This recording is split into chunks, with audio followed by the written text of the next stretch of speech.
Hello, everybody. Welcome to Silent Podcast, the place where everything but silent. I'm your host, Isaiah, back again with the Bounce Checks crew for our first exit interview of the season with John Michael. John, how are you doing today? I'm doing fantastic, good and alive, grateful, in love with the show more, like just all the good feels. I feel supported, not bitter, not bitter at Okay, all, but good. We were happy to see a good fan in there, so Mhm. very sad that you're out. But we just have a couple questions for you real quick. So for the first one, so we saw you fight and campaign to stay when you did. When you saw the writing on the wall, did you really know that it would be a unanimous vote, or what was going through your mind? Yes, in the moment of the votes, I knew it was going to be unanimous because although I was campaigning my butt off, like I'm telling you guys, my heart was breaking every single time I campaigned to someone. And it was breaking because I recognized that these players, these strangers that I've met for 11 days at the point of that the peak of my campaign, they were willing to stick their necks out for me. And I found that really beautiful as a fan and also as a human being that they were so willing. And by the last night, I knew I had the numbers. I really did. And it was still kind of feeling unsettling for me. And the thoughts that were going through my head was like, what if I stay and I fail these people? I don't win the next competition. I don't protect them. Like I was already thinking that far out.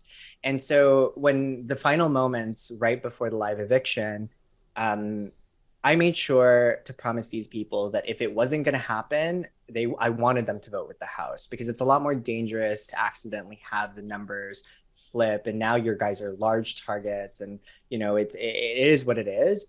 So no, it wasn't a surprise to me, but it felt really really good knowing that I did have the numbers at one point. The final thing was just it was a killer week, and I think that voting with the house normalized the pace that we were going at. Like, I mean, come on, a backdoor first week, like that's unheard of. So Who do you feel like had the stronger hand in the campaign against you, John Michael? Do you feel like it was Santina? Do you feel like it was someone else? Like, where do you think the catalyst came from for your eviction? I think the catalyst actually came from Zach. The two people that I trusted the most in the very beginning was Zach and Santina. Like Santina was the only person I gave my word to week one. I was like, I don't have the power, but what I can tell you is that I will vote however you want to, regardless if it was Dan, Renee, or Anika, I'll vote however you want. And so I made that very clear to her. But Zach really marinated me. Like I really do I did feel like we were having a genuine connection, and he played on my heartstrings a little bit, talking about his life and how we are in the same business world. And he did this thing where he Mm. was like, "Oh, I see the world in you," blah blah blah Mm. blah blah, and so it was rough to find out that it was like, oh, that was kind of like the turning point for my game. That in that moment when I was talking to Zach and saying, like, I don't know why Santino won't trust me because I would rather play against the guys than against her. So I don't get it. And that slipped out in like the heat of the moment. Like I was genuinely flustered and emotional. And I'll admit to my faults. Like I am not a perfect human being, but it really did suck because I thought that Zach and I were going to have a good relationship moving forward. And I first saw a game there with him and I. I am so curious now that you know about the Boys Alliance. What do you think are the dynamics in the house, in knowing that knowledge now and the experience that you lived in the house? It is a little too like,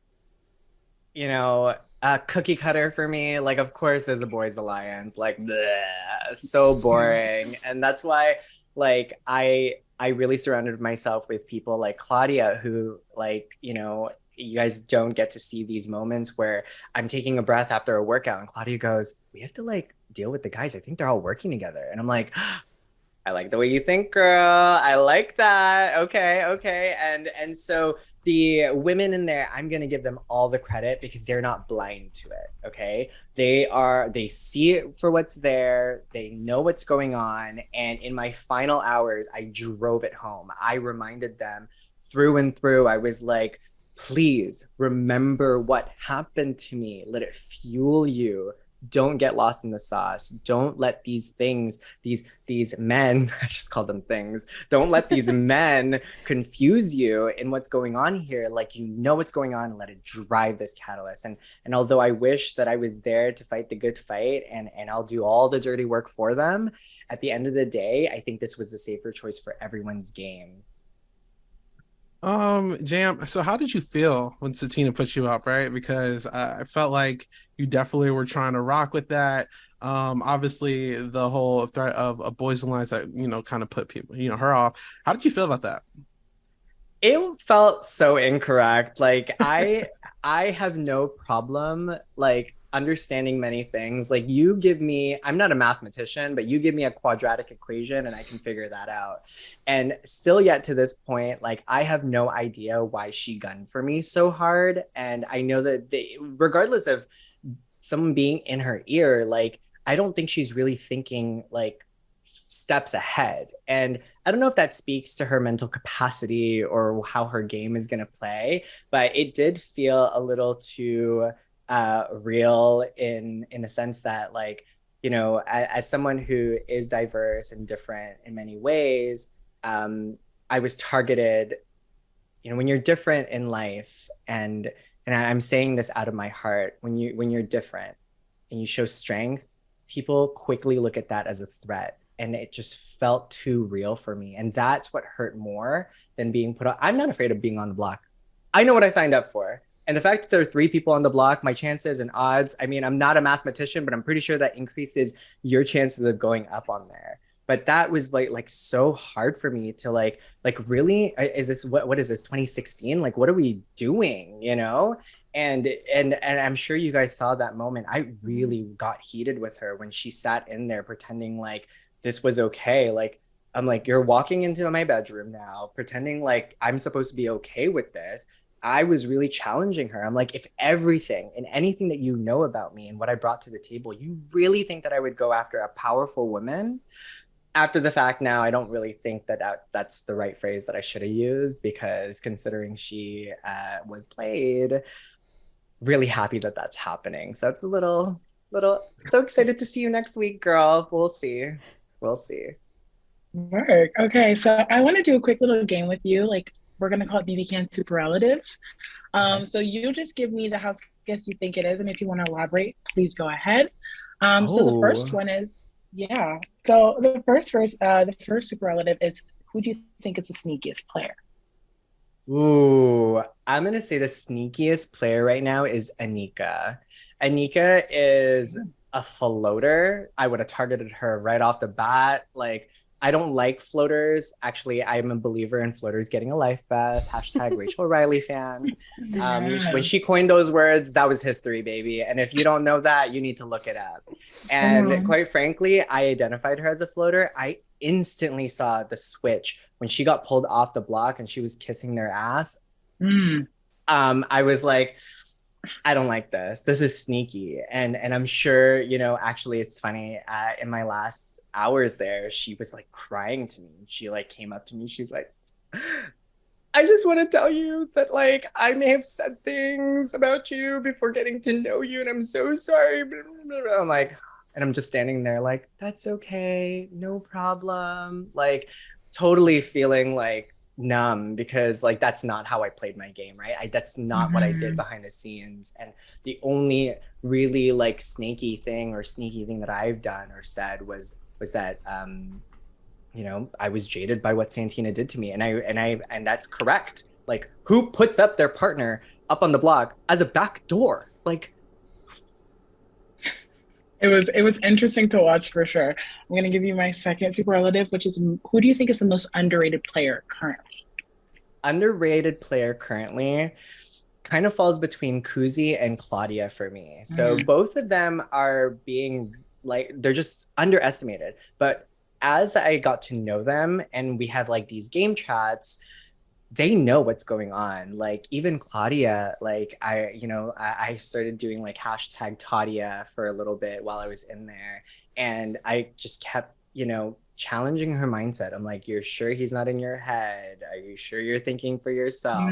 And she is on it. She's a lot more smarter than people think that she is. And I love that for her, right? Play that character, because everyone's just gonna think, oh, she doesn't know what's going on. And then same thing with Kuzi. She's on the ball. She knows what's going on. She's really intelligent. She actually grounded me a lot in my moments of like doubt. She was like, she hit this like really powerful line with me, and she's like, minds may be set, but you know what minds do? They change.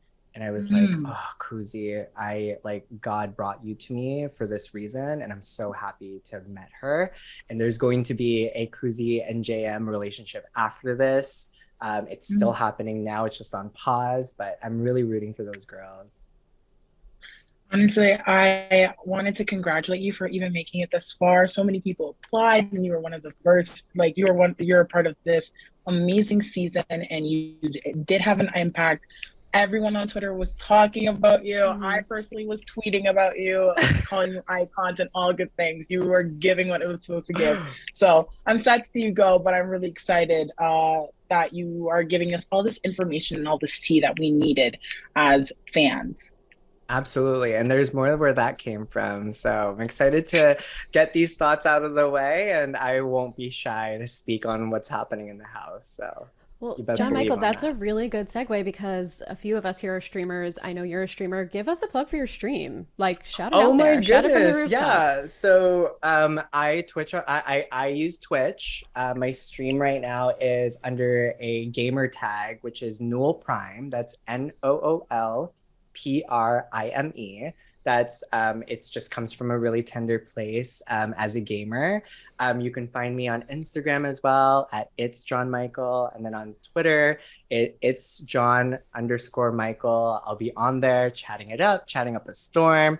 I'm really excited to just read through what everyone was saying. I already put out my first tweet about what's going on, so it's kind of funny, because I think that was like the biggest like prominent thing happening right now, and it's going to be really fun. So I will get back into a streaming schedule very, very soon. No promises, but I'll see you guys out there. And if you have any questions, I'm not afraid to answer them. Amazing. All right. Thank you. That's all of our time, JM. So thanks for talking to us, and hopefully we see you again in the future. Of course. Thank you guys. You guys are so lovely. So are you. Thanks, John Michael. Thank you. Thank you.